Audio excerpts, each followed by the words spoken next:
శివస్వరూపాన్ని పట్టుకుంటే అది ఏ రూపంగా, ఏ రకంగా, ఏ విభూతితో, ఏ లక్షణంతో, ఏ గుణంగా మీ మనస్సు ఇష్టపడిన ఏ విధానంగా ఒక్కదాన్ని మీరు పట్టుకుని రమించిపోవడం ప్రారంభించినా అది మీకు కావలసిన సమస్తాన్ని ఇస్తుంది. అలా ఇవ్వగలదు. దానికి ఆ శక్తి ఉన్నది. అది మిమ్మల్ని కాపాడుకుని వస్తుంది. మీరు చూడండి, గొడుగు ఒక్కటి ఇలా పట్టుకున్నారండి, ఇలా గొడుగు పట్టుకుని వెళ్ళిపోతున్నారు. ఇలా గొడుగు పట్టుకు వెళ్ళిపోతుంటే బయట మంచి ఎండ కాసింది. ఇప్పుడు ఆ గొడుగు మిమ్మల్ని రక్షిస్తుందా, రక్షించదా? రక్షిస్తుంది. మీరు వెళ్ళిపోతుండగా మంచి మబ్బు పట్టి వాన ప్రారంభమైంది. గొడుగు రక్షిస్తుందా, రక్షించదా? రక్షిస్తుంది. వాన తగ్గిపోతోంది, ఇంకా కొద్దిగా ఎండ వస్తే బయలుదేరదాం అనుకుని మీరు చెట్టు కింద నించున్నారు. ఒక పక్షి పై నుంచి రెట్ట వేసింది. మీ మీద పడకుండా గొడుగు రక్షిస్తుందా, రక్షించదా? రక్షిస్తుంది. ఒక గొడుగు మీకు శీతలము నుండి, ఉష్ణము నుండి, జలధార నుండి, పక్షి రెట్ట నుండి ఇన్నిటి నుంచి కాపాడినప్పుడు పరమాత్మని పట్టుకున్న వాడి కోరికలు కూడా అన్ని భంగులా తీరుతాయి. మీకు ఏది కావాలో అది వాడు ఇవ్వగలడని మీరు ఎలా అనుకోవట్లేదు? అచేతనమైన ఒక గొడుగు మీకు ఇన్నింటిని ఇవ్వగలిగినప్పుడు మీరు పట్టుకున్న పరమాత్మ మీకు ఏది అవసరమో అది మీకు ఇవ్వడని మీరు ఎలా అనుకుంటున్నారు?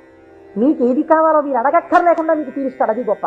మీరు శాస్త్రంలో ఒక మర్యాద తెలుసుకోవాలి. మీరు అడిగితే ఇచ్చినవాడు గొప్పవాడు కాదండి. మీరు వెళ్ళి అడిగారనుకోండి, వెంటనే మీరు జీవితంలో చాలా దిగజారిపోయిన వ్యక్తులైపోతారు. ఒకరి దగ్గరికి వెళ్ళి, అయ్యా నాకు ఇది లేదండి, నన్ను మీరు కొంచెం అనుగ్రహించి నాకు ఇది కలిగేటట్టుగా మీరు చెయ్యండి అని అడిగారనుకోండి, వాచికంగా నోరు విప్పి ఒకరి దగ్గరికి వెళ్ళి నాకు ఇది ఇప్పించండి అని అడిగినప్పుడు ఆత్మహత్యా సదృశమే. వాడు చచ్చిపోయినంత బిడియపడిపోతాడు. ఎవరు శీలమున్నవాడు బెంగ పెట్టుకుంటాడు. నోరు విప్పి అడగడమా, వెళ్ళి నాకు ఇది ఇవ్వండి అని ఎలా అడగను అంటాడు. అడగలేడు. అందుకే మనకి పూర్వకాలంలో మీకు తెలుసో తెలీదో, మీసంలో ఒక వెంట్రుక తాకట్టు పెట్టి అప్పు తెచ్చుకునేవాడు. మీసంలో వెంట్రుక తాకట్టు పెడితే అప్పు ఇవ్వడం ఏంటండి? అంటే వాళ్ళ రోషానికి చిహ్నం అది. ఎన్నడూ నేను ఒకరిని చెయ్యి అడగలేదురా, చెయ్యి జాపి అడగలేదు. అటువంటి వాణ్ణి నేను అడుగుతున్నాను. నేను ఇంత సిగ్గుపడిపోయానడానికి ఉదాహరణ ఏమిటో తెలుసా? ఈ వెంట్రుక ఒకటి నీ దగ్గర పెట్టుకో, మళ్ళీ తీర్చిన నాడు ఈ వెంట్రుక తీసుకెళ్తాననేవాడు. వాడి రోషానికి, వాడి శీలానికి ఆ వెంట్రుకని ప్రాతిపదికగా తీసుకుని అప్పిచ్చేవాడు పూర్వం. అందుకే నా మీసంలో వెంట్రుక తాకట్టెట్టాననేవారు పూర్వం. కాబట్టి ఒకరి దగ్గరికి వెళ్ళి అడగడం అంటే అంత చిన్నతనం. పరమాత్మ అయినా మిమ్మల్ని అలా చిన్నబుచ్చి ఇస్తాడని మీరు ఎలా అనుకుంటున్నారు? గొడుగు పక్షి రెట్ట నుంచి నన్ను కాపాడు, వాన పడితే కాపాడు, ఎండగా ఉంటే కాపాడు, పై నుంచి ధూళి పడకుండా కాపాడు, ఓ గడుగా నన్ను రక్షించు అని మీరంతా స్తోత్రం చేసి వేసుకుంటున్నారేంటే? ఇలా విప్పిలా పట్టుకుంటే అంతే రక్షించేయడం దాని ప్రయోజనం. అలా మీరు శివస్వరూపాన్ని పట్టుకుంటే, ఎలా పట్టుకున్నా సరే, అంటే ఎలా పట్టుకోవాలండి? అభిషేకాలు చేయాలా, పూజలు చెయ్యాలా, లేకపోతే దాని స్వరూపం బాగా తెలుసుకోవాలా, అర్థం అవ్వాలా? కాదు. మీ మనస్సు ఏదో ఒక విషయంలో రమించింది అంతే, అది చాలు. మిమ్మల్ని మీకు రక్షణ కల్పించడానికి అది హేతు అవుతుంది. మీకు నేను ఒక ఉదాహరణ చెప్తాను, మీరు దాని వలన దీని వ్యాఖ్యానాన్ని బాగా పట్టుకోగలుగుతారు. నాయనారులని మళ్ళీ నేను ఏదో లౌకికమైన ఉదాహరణ ఎందుకు తేవాలి? మనకి 63 నాయనారులు ఉన్నారు. అంటే శివుని యొక్క అనుగ్రహము చేత తరించిపోయిన మహాపురుషులు.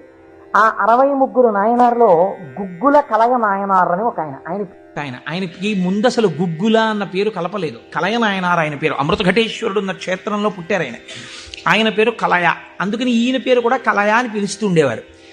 ఈ కలయ నాయనారికి ఒక లక్షణం ఉండేది. ఆయన చేసే పూజ ఏమిటో తెలుసా అండి? ఆయన ఎప్పుడు భగవంతుడి దగ్గర కూర్చొని అనుకునేవాడు, సుగంధిం పుష్టివర్ధనం అంటారు కదా, త్రయంబకం అని పిలుస్తారు కదా, 3 కన్నులు ఉంటాయి కదా, ఆయన వస్తుంటే సువాసనలు వస్తాయి కదా. ఆనాడు మార్కండేయుడు శివలింగాన్ని గట్టిగా కౌగిలించుకుని చంద్రశేఖర చంద్రశేఖర చంద్రశేఖర పాహిమాం అని అంటుండగా యమధర్మరాజుని శిక్షించి మార్కండేయుడిని రక్షించడానికి శివలింగంలోంచి ఆవిర్భవించాడు కదా. ఆవిర్భవించినప్పుడు శివుడి కన్నా ముందు శివుని యొక్క సువాసనలు మార్కండేయుడు పీల్చి ఉంటాడు కదా. శివుడు వచ్చేసాడని పొంగిపోయి ఉంటాడు కదా. ఎంతకీ రానిటువంటి రైలు వచ్చేస్తోందని అనౌన్స్ చేసినప్పుడు ఎంత ఆనందం పొందేస్తామో, ముందు అనౌన్స్మెంటు, తర్వాత రైలు ఇంజను కనపడగానే పొంగిపోయినట్టు సుగంధిం, ఆ సువాసనలు వస్తుంటే ఎంత పొంగిపోయి ఉంటాడు కదా మార్కండేయుడు. నా పూనిక ఫలించింది, వచ్చేసాడు పరమాత్మ, అదిగో శంకరుడు, అదిగో సుగంధిం, సువాసనలు వచ్చాయి అని ఆ చంద్రశేఖర చంద్రశేఖర అన్నది ఒక్కసారి ఆపేసి ఏడి శివుడిని ఆ సువాసనల వంకి ఇలా చూస్తూ నిలబడిపోయి ఉంటాడు కదా. కాబట్టి శివుడి యొక్క సువాసన అలా ఉంటుంది కదా. అని పొంగిపోతూ నేను అలాంటి వాసన పీలుద్దామని ఆయన మహాైశ్వర్యవంతుడు కలయనాయనారు. రోజు ఇంత గుగ్గిలం పట్టుకొచ్చి ఆ గుగ్గిలం వెలిగించి గుగ్గిలం ధూపం వేసేవాడు. ఆ ధూపం అంతా పూజ గదంతా నిండిపోతే అందులో కూర్చుని మార్కండేయుడు ఇలాగే వాసన పీల్చి ఉండి ఉంటాడు.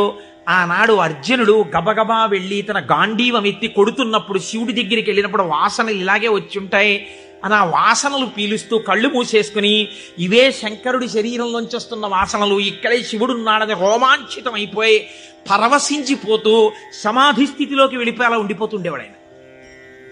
మీరు చూడండి, భగవంతుణ్ణి పట్టుకోవాలనుకున్నవాడు ఏమంటే మాకు పూజ కుదరట్లేదండి, మాకు ఈ స్తోత్రం రావట్లేదండి అంటాం మనం. మన బతుకంతా ఎక్కడ ఆగిపోతుందంటే దీపంలో 2 ఒత్తులు వేయాలా, 1 ఒత్తి వేయాలా. నిజంగా తరించిపోయిన వాళ్ళు తరించిపోవడానికి ఎన్ని మార్గాలు వెతుక్కున్నారో చూడండి. ఆయన సువాసనలు పీలుస్తూ రమించిపోయాడు. శంకరుడు చూశాడు, వీడు రోజు గుగ్గిలం పట్టుకొచ్చి వేసి ఇన్ని రకాల దర్శనాలు చేసేస్తున్నాడు రా, గుగ్గిలం పొగ అడ్డం పెట్టుకుని. ఎంత చిత్రం రా ఇది, గుగ్గిలం పొగకి వీడు సమాధిలోకి వెళ్ళిపోతున్నాడు. అసలు ఈ గుగ్గిలం కొనలేని స్థితి తెస్తే ఏం చేస్తాడో చూద్దాం అనుకున్నాడు. ఐశ్వర్యం అంతా క్షీణింపచేశాడు. ఆయనకి మనస్సు శివుడి మించి పోలేదు. ఎలాగో అలా నానా కష్టాలు పడి ఇంత గుగ్గిలం తెచ్చి శంకరుడికి వేసి ఆ వాసన పీల్చేటప్పటికి సమాధిలోకి వెళ్ళిపోయాడు. ఇంక ఏముంది, మనస్సు అలవాటు పడిపోయి ఇంత పొగొచ్చేటప్పటికి అంతే సమాధిలోకి వెళ్ళిపోతాడు. ఎంత తేలికండి. అగరత్తు వెలిగించకుండా ఉంటాం కదా, అగరత్తు వెలిగిస్తే గుగ్గిలం అయినా సమాధిలోకి వెళ్ళిపోతాడు అంతే. ఈ స్థితి చూసి శంకరుడు భార్యా బిడ్డలు తినడానికి కూడా అన్నం మెతుకు లేకుండా చేశాడు. చూద్దాం ఏం చేస్తాడు. భార్యా బిడ్డలు పస్తులున్నారు. అన్నమో రామచంద్ర అని ఆ భార్య మహాపతివ్రత. ఆవిడ తన మెడలో ఉన్నటువంటి మంగళసూత్రాన్ని తీసి నాయనారికిచ్చి, అయ్యా మీరిది పట్టుకెళ్ళి వెలకట్టి అమ్మించి డబ్బు పట్టుకుని రండి, దాంతో మనం కొన్నాళ్ళు భోజనం చేద్దామని. తప్పకుండా తీసుకొస్తానని ఆ మంగళసూత్రాలు చేతిలో పట్టుకుని శివ శివ శివ శివ అని సంతోషపడిపోతూ వెళ్ళిపోతున్నాడు. శంకరుడు ఒక పెద్ద బండిలో గుగ్గిలం బస్తాలు వేసుకుని ఎదురొచ్చాడు. మళ్ళీ దొరకవుట గుగ్గిలం, అందుకని చెప్పి బస్తాలు కొనుక్కెడుతున్నాను, ఎవరైనా కావాలంటే కొనుక్కోండి అని అరిచాడు. అమ్మ బాబోయ్, గుగ్గిలం దొరకదటని చెప్పి ఈయన గబగబా మంగళసూత్రాలు ఇచ్చేసి గుగ్గిలం బస్తాలు కొనేశాడు. పోనీ గుగ్గిలం దొరకదంటున్నారు, ఇంటికి పట్టుకెళ్ళి ఈ గుగ్గిలాన్ని దాచుకుని రోజు ఇంతంత వేద్దాం అనుకున్నాడా? నిజంగా నాడు శంకరుడు వస్తుంటే సుగంధిం పుష్టివర్ధనం, ఇదొక్కటే ఆయన సమాధికి కారణం. ఇంత గుగ్గిలం వెలిగించి మధ్యలో కూర్చుంటే అసలు నిజంగా శంకరుడు విరాట్ రూపంతో వచ్చేసినట్టుండదు. కాబట్టి ఈ గుగ్గిలం అంతా వెలిగించేస్తానన్నాడు. ఇంట్లో వెలిగించేస్తే బాగుండదు, పొగలు వచ్చేస్తాయి. ఓ గుళ్ళోకి పట్టుకెళ్ళి వెలిగించేస్తే బాగుంటుందని ఈ గుగ్గిలం అంతా వేసుకుని ఓ గుడికి పట్టుకెళ్ళి ఈ గుగ్గిలం అంతా వెలిగించేసి దాని మధ్యలో కూర్చొని సమాధిని పొందేసి కడుపులో ప్రేగులు నకనకలాడిపోతున్నాయి. తెలియదు, ఆకలి తెలియదు, శరీరం నీరస పడిపోయింది, శరీరం అంతా నొప్పులు పెట్టేస్తోంది, తెలియదు. ఇంట్లో భార్య బిడ్డలు శోషించి పడిపోయే స్థితి వచ్చింది, తెలియదు. ఆ పొగ మధ్యలో సమాధి స్థితిని పొందాడు. ఇప్పుడు నా భాషలో చెప్పాలంటే భగవంతుడు ఓడిపోయాడు. పరీక్ష పెట్టగలడా? ఇహ ఏం పరీక్ష పెడతాడు? కాబట్టి చూడలేకపోయాడు ఆయన. అమ్మ బాబోయ్, ఇదెక్కడ భక్తి రాని గబగబా కుబేరుణ్ణి పిలిచాడు. కుబేరా, ఇలా నా పక్కన ఎన్నాళ్ళు నించుంటావు, నాకేం అవసరం లేదు. అడిగో మహానుభావుడు చూసావా, గుగ్గిలం పొగ మధ్యలో కూర్చున్నాడు, పెళ్ళం మంగళసూత్రాలు అమ్మేసి. వెంటనే వెళ్ళి ఆయన ఇంటిని బ్రహ్మాండమైనటువంటి అంతఃపురంగా మార్చేయి, భార్యకి బిడ్డలకి భూమండలంలో లేనంత ఐశ్వర్యాన్ని ఇచ్చేయి, ముందు ఉత్తర క్షణం వాళ్ళకి షడ్రశోపేతమైన భోజనం పెట్టు అనేటప్పటికి వాళ్ళ ఇల్లు మారిపోయింది. షడ్రశోపేతమైన భోజనం వచ్చింది. అయ్యో భర్త గారు ఎక్కడికి వెళ్ళారో అనుకుంటోంది ఆవిడ. అశరీరవాణి వినపడింది. అమ్మా, నీ భర్త భక్తి ముందు లొంగిపోయాడమ్మా, శంకరుడు మహదైశ్వర్యం ఇచ్చేశాడు నీకు. ఆయనో అన్నం తిందామన్న ఆలోచన లేదు, ఆ గుగ్గిలం పొగలో కూర్చునున్నాడు. ఇలాగ కూర్చునుంటే ఇప్పుడు ఎవరు మాట్లాడాలి? ఒరే నాన్న అన్నం తినరా అని. అమ్మా నాన్నగారు కోరుకున్న కోరికోటి ఉంది, నువ్వు ఎలా అయినా డాక్టర్ అయిపో. ఇంజక్షన్ చేసేశారు ఆ పిల్లకి. 3 ఏళ్ళు అయిపోయినా, 4 ఏళ్ళు అయిపోయినా, 21 ఏళ్ళు వచ్చేసినా, ఇప్పుడు నేను MBBS చదివితే రేపు పెళ్లి కొడుకు దొరుకుతాడా అని కూడా చూసుకోకుండా తల్లిదండ్రుల కోరిక తీర్చడం కోసమని వ్యగ్రతతో చదివేసిన పిల్లలా ఇప్పుడు ఆ తల్లిదండ్రులే వచ్చి సే అన్నం తినవే, అలా చదవకే, ఆరోగ్యం పాడైపోతుంది అన్నట్టు ఎవడు పరీక్ష పెట్టాడో వాడే దిగొచ్చాడు. దిగొచ్చి ఎవడు ఆ త్రయంబకం నిజంగా సువాసన వచ్చి ఆనాడు మార్కండేయుడు బాహ్య స్మృతిని పొందాడు, ఈయన పొందలేదు, పొందకుండా కూర్చున్నాడు. ఇప్పుడు ఆ పరబ్రహ్మం ముట్టుకోవలసి వచ్చింది. ముట్టుకుని కదిపాడు. ఓయ్ కలయా కలయా అని పిలిచాడు. పిలిస్తే ఆయన గభాలన బాహ్య స్మృతిని పొంది అబ్బా శంకరుడు వచ్చేసాడన్నాడు. నిజంగా కనపడితే ఇలా అరుపులు కేకలు ఉండవు.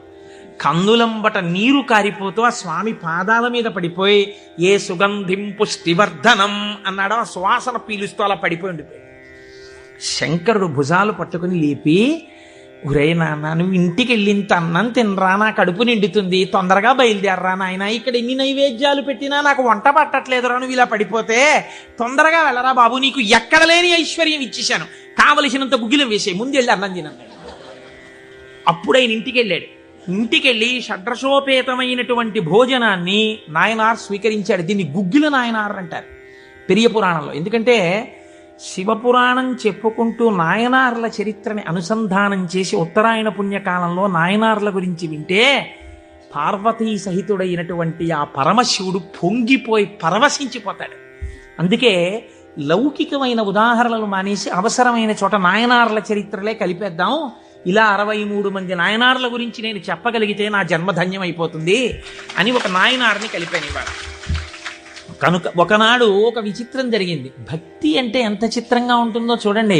ఈ గుగ్గిల నాయనార్ జీవితంలోనే ఆ పక్కనే ఉన్నటువంటి రాజ్యంలో ఒక శివలింగం ఒకటి ఉంది. ఆ శివలింగం మొన్నను మేము కంచి వెళ్ళాం. ఆ కంచి వెళ్ళినప్పుడు శివలింగం ఇలా ఉంటుంది, గొట్టంలాగా కింద వెడల్పుగా ఉంటుంది, పైకి వెళ్ళే కొద్దీ సన్నగా ఉంటుంది. అటువంటి శివలింగం ఒకటి బాగా ఎత్తుగా ఉన్నటువంటి పీఠం మీద ఉంది. ఒక చిన్న పిల్ల ఆ శివలింగం దగ్గరికి వెళ్ళింది. అరమరిక తెలియని పిల్ల. ఆ పిల్ల వెళ్ళి చేతిలో ఒక తుమ్మి పువ్వు పట్టుకుని వెయ్యాలనుకుంది. ఆ పీఠం పట్టుకుంది, ఎగిరింది, ఎక్కింది, అందలేదు. ఆ పిల్ల ఏడుపు మొదలెట్టి శివా శివా నువ్వు నాకు అందట్లేదు, పువ్వు ఎలా వేయనంది. శంకరుడు ఆ భక్తికి పరవశించిపోయాడు. ఇది భగవంతుడు దేనికి కట్టుబడతాడు? ఆ భక్తికి కట్టుబడతాడు. వెంటనే ఇలా ఉన్న శివలింగం ఇలా వంగిపోతే ఆ పిల్లకేం తెలుసు? శివలింగం వంగిపోయింది నా కోసం. అది చిన్నపిల్ల పొంగిపోయి తప్పట్లు కొట్టేసి కాసేపు ఆడేసి 2 పువ్వులు వేసేసి వెళ్ళిపోయింది. మరునాడు యథాలాపంగా అనేక శివలింగాలు ఉంటుంటాయి కదా గుళ్ళో. ఈ శివలింగం వంగడంలో లోపల ఉన్న శివలింగం కూడా వంగిపోయింది. అర్చక స్వామి చూసి భయపడిపోయాడు. ఇదేంటి శివలింగం ఇలా వంగిపోయిందని మహారాజుకు తెలిసింది. ఇది ఏదో అరిష్టం జరుగుతుంది, శివలింగం వంగింది ఏమిటని భయపడ్డారు. ఈ శివలింగానికి వంపు దిద్దిలా పైకి తీయాలి. వాళ్ళకి ఉన్న తెలివితేటలు ఏమిటంటే ఈ వంగిపోయినటువంటి శివలింగానికి పెద్ద పెద్ద ఇనప గొలుసులేసి ఏనుగులకు కట్టి లాగించారు. ఇన్ని ఏనుగులు, ఇనపగులు, ఇవన్నీ నేను పుక్కిట పురాణాలు నా సొంతంగా చెప్తున్నాను అనుకుంటున్నారా? ఈ దేవాలయాలు ఉన్నాయి ఇప్పటికీ. నా జీవితంలో ఈశ్వరుడు అనుగ్రహిస్తే ఎప్పటికైనా ఈ 63 నాయనార్ల శివాలయాలు దర్శనం చేయాలని నా కోరిక. ఈ వంగిపోయిన శివలింగాన్ని ఇనప గొలుసులో పెట్టి ఏనుగులు లాగుతుంటే గొలుసులు తెగిపోయాయి, శివలింగం వంపు దిద్దబడలేదు. ఇది ఎవరో గుగ్గిల నాయనారికి చెప్పారు. శివలింగం వంగిందిట, ఇనప గొలుసులేసి లాగుతున్నారట, లాగుతుంటే గొలుసులు తెగిపోతున్నాయిట. ఆయన ఎంత బాధపడిపోయి కింద పడి ఏడిచి దొల్లేశాడు. శంకరా, మీ కంఠానికి ఇనప గొలుసులేసి ఏనుగులతో లాగారా, ఎంత ఒరిసిపోయిందో ఆ కంఠం అని. అంతే, విన్న చోటు నుంచే పరిగెత్తి పారిపోయాడు పక్క రాజ్యానికి.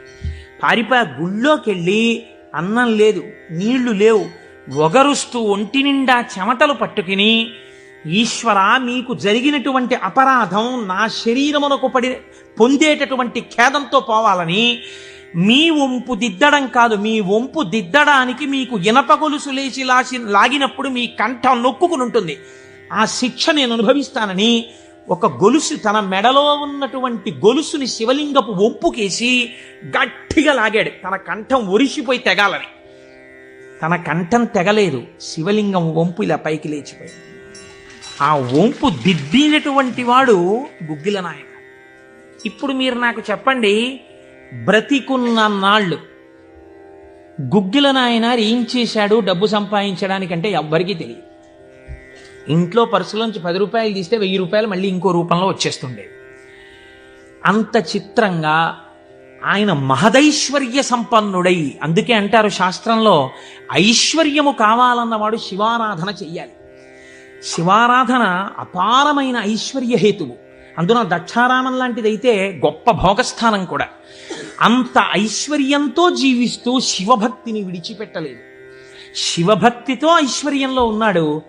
అంత్యమునందు తేలికగా శరీరం విడివడి హాయిగా పరమశివుని యొక్క పాదములలో కలిసిపోయాడు.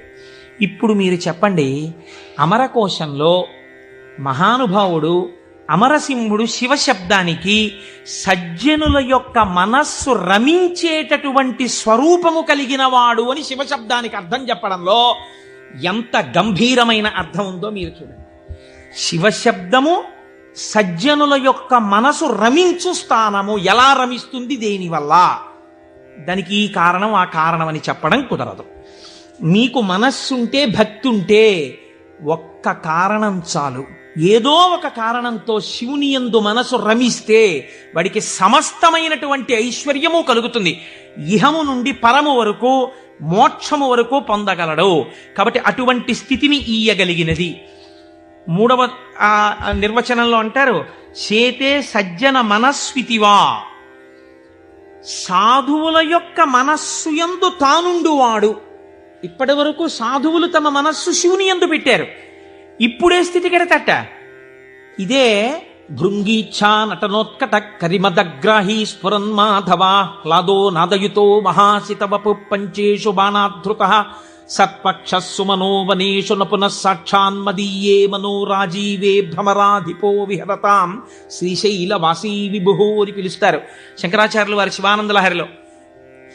లోపల ఉండేటటువంటి హృదయ పద్మము పరిశుద్ధముగా భక్తి అన్న తేనెతో నిండి ఉంటే 2 గండు తుమ్మెదలు వస్తాయి. పార్వతీ పరమేశ్వరులనే గండు తుమ్మెదలు వచ్చి విహరిస్తుంటే అక్కడ తేనె కోసం. ఇప్పుడు ఎవరి మనస్సు నిరంతరము శివనామము పట్టుకుని రమించిపోతోందో, ఎవరు శృతి ప్రమాణము చేత పరవశించిపోతున్నారో అటువంటి వారి మనస్సు యందు పరమశివుడే వెళ్ళి చేరి ఉంటాడు. అంటే ఆయనే శివుడైపోయి ఉంటాడు.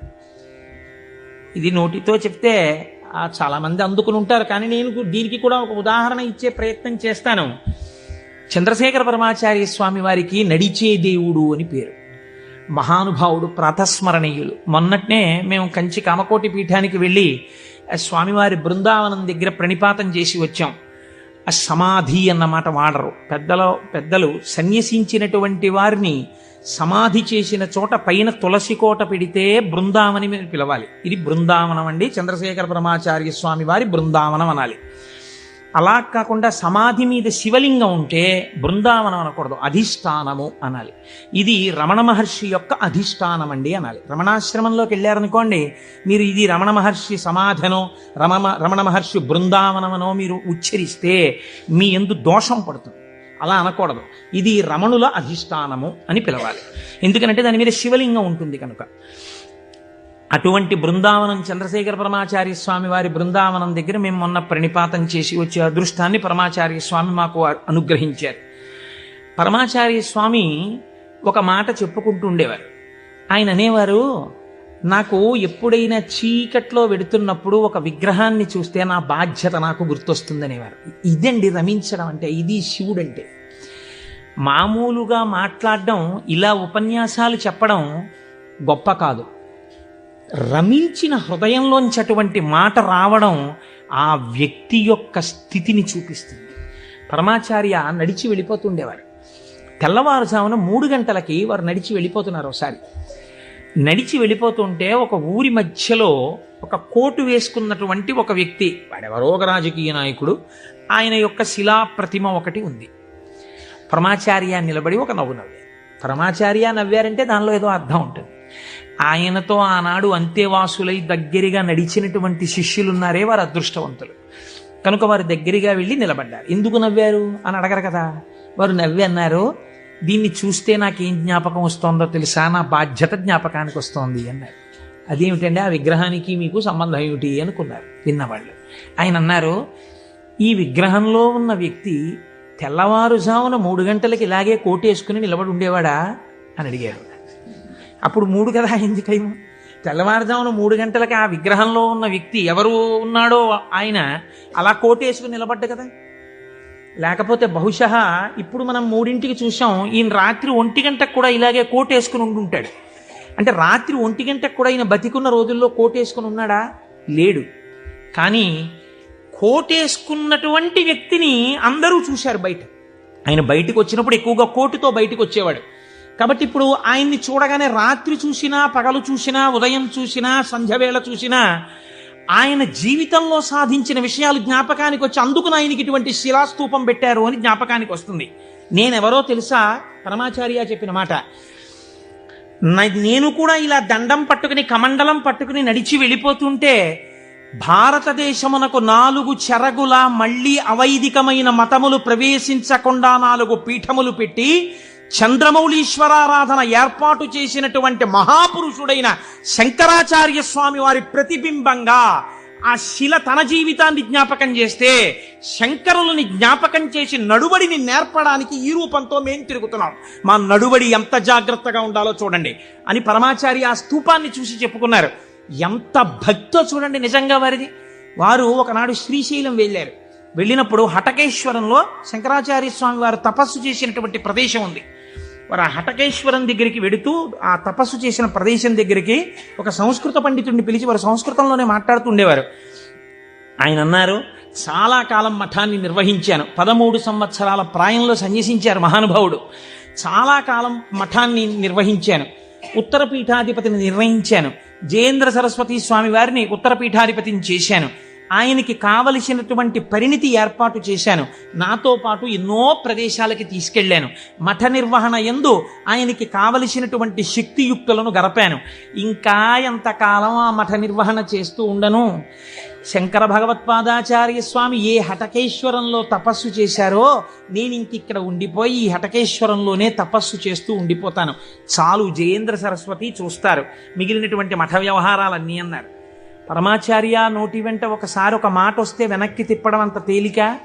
ఆనాడు వారు హటకేశ్వరంలో ఉండిపోకుండా ఎంత మందో వెళ్ళి బతిమాలితే వారు మన ఆంధ్రదేశానికి వచ్చి పర్యటన చేశారు. ఆ సమయంలో చూడండి, ఎంత మఠాధిపత్యం ఉన్నా, శంకరాచార్య స్వామి వారి పరంపరాగతమైనటువంటి పీఠానికి ఆధిపత్యంలో ఉన్నా ఇలా అడుగు తీసి అడుగేస్తే జగద్గురు చంద్రశేఖర పరమాచార్య స్వామి వస్తున్నారని రోడ్లకి ఇరుపక్కల కొన్ని వేల మంది నిలబడి నమస్కారాలు చేసి నీరాజనాలు ఇచ్చినా వారికి దానికన్నా హటకేశ్వరంలో కూర్చుని శ్రీశైల మల్లికార్జునుడి గురించి తపస్సు చేసుకోవడం, జపం చేసుకోవడం ఇష్టంగా అనిపించింది. అంటే ఎన్ని ఉన్నా మనస్సు ఏది కోరింది? ఆ శివుణ్ణి కోరింది, గురువులైన శంకరాచార్యుల వారిని కోరింది. అలా కోరింది కాబట్టే ఈనాటికి వారు నడిచే దేవుడయ్యారు. అందుకే ఈ శివమహాపురాణం చిట్ట చివర్లో బహుశः ఆంధ్రదేశంలోనే కని విని ఎరుగని రీతిలో పార్వతీ కళ్యాణం మనం చెయ్యబోతున్నాం కాకినాడ పట్టణంలో. కాకినాడ పట్టణం సువర్ణాక్షరాలతో లిఖింపబడిందండి. మనం అందరం కలిసి ఇక్కడి నుంచి కొన్ని వేల కార్డులు పోస్ట్ చేశాం తరిగొండ వెంగమాంబ గారి గురించి. అది తిరుమల తిరుపతి దేవస్థానంలో నిస్సందేహంగా కదలిక తీసుకొచ్చింది. కె విశ్వనాథ్ గారిని పిలిచి సదస్సు నిర్వహించి నాకు పేపర్ కటింగ్స్ వచ్చాయి తిరుపతి నుంచి. తరిగొండ వెంగమాంబ గారి బృందావనాన్ని సందర్శనీయ స్థలంగా తిరుమల తిరుపతి దేవస్థానం మార్చబోతుంది. మనం చేసినటువంటి ఒక మంచి పనికి వేసిన విత్తనం మనకి పేపర్లు అక్కర్లేదు, మన పేర్లు వెయ్యక్కర్లేదు. ఆచార్య స్వామి అన్నారు, నువ్వనుకున్నట్టు అక్కడ కృష్ణాలయం రాదు, మహాగణపతి దేవాలయం రాబోతోంది, మహాగణపతి దేవాలయం వస్తుందన్నారు. ఏ గుడి వచ్చింది? మహాగణపతి దేవాలయం వచ్చింది. ఆయన శివుడైపోయారు. ఆయన నోటి వెంట వచ్చిన మాట నిజమైపోయేది అంతే. ఆయన నిజం చెప్పడం కాదు, ఆయన చెప్పింది నిజం అవుతుంది.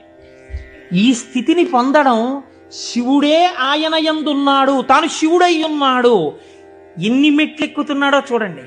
ఇది తురీయ అవస్థ. 4వ అవస్థకి వెళ్ళిపోతారు. అందుకే పీఠాధిపతులు కనబడితే 4 నమస్కారాలు, తల్లిదండ్రులు కనబడితే 1 నమస్కారం, ఈశ్వరాలయంలో 3 నమస్కారాలు శాస్త్రం విధించింది. అది ఎందుకు చేయాలి, ఏ కారణమేమి, రేపటి రోజు నేను దాన్ని అనుసంధానం చేసే ప్రయత్నం చేస్తాను. అది కూడా శివ సంబంధమైన విషయమే అంతర్గతంగా వస్తుంది మీకు. కాబట్టి చూడండి, అందుచేత చేతే సజ్జన మనస్వితివా, సాధువుల యొక్క మనస్సులో తన యొక్క స్థానముగా చేరి ఉన్నవాడెవరో ఆయనకి శివ అని పేరు. అంటే అంత సులభుడై ఉన్నవాడు. శివం కళ్యాణం తద్యోగాద్వా. శివ అన్న శబ్దానికి అర్థమేమి? శుభము, భద్రము, శోభనము, మంగళము, కళ్యాణము, శ్రేయస్సు, వీటిని శివ అని పిలుస్తారు.